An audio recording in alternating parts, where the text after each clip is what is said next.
देश की राजनीति में इस समय दो चीजें ट्रेंड कर रही थी। बंगाल की झालमुड़ी और पश्चिम बंगाल विधानसभा चुनाव के प्रथम फेज में 92% की बम्पर वोटिंग। बम्पर वोटिंग किस ओर इशारा कर रही थी?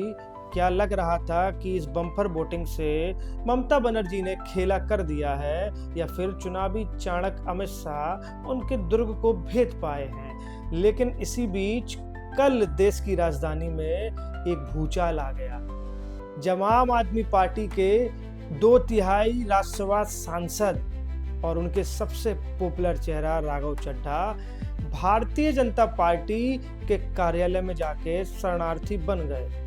उन्होंने नितिन नवीन के समक्ष भारतीय जनता पार्टी की सदस्यता ले ली और आप पर गंभीर आरोप लगाते हुए उनकी आवाज को दबाने और जनता के मुद्दे न उठाने के कारण यह निर्णय को अपने स्पष्ट किया है।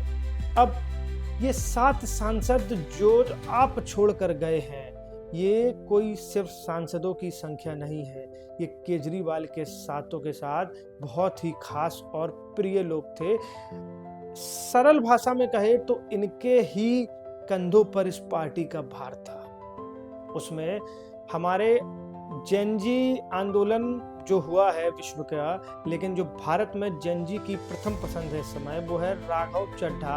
और उन्होंने कई मामले देश की संसद से युवाओं के लिए उठाए हैं, जैसे ब्लिंकिट का 10 मिनट वाला डिलीवरी जो प्रकरण है, वो हमारे रिचार्ज होते हैं जो मोबाइल में 28 दिन के होते हैं, 30 दिन के क्यों नहीं होते हैं, ये भी उन्होंने जोर शोर से संकट में उठाया।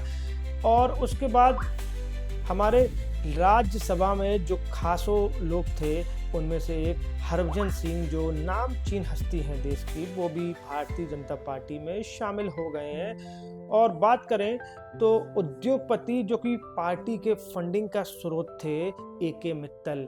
और ए.के. मित्तल को जब राघव चड्ढा को आम आदमी पार्टी ने डिप्टी लीडर राज्यसभा के पद से हटाया था, तो ये वही मित्तल साहब हैं जिनको राघव की जगह नियुक्त कर दिया गया था।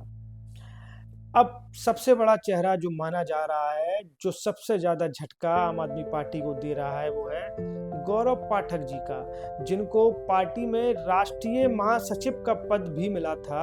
और चुनावी समीकरण अन्य प्रदेशों में हो, गोवा हो, गुजरात हो, बनाने का दारोमदार भी इनके कंधों पर रहता था। तो इन सब का जाना आम आदमी पार्टी के लिए एक बहुत बड़ा सेटबैक के रूप से देखा जा सकता है।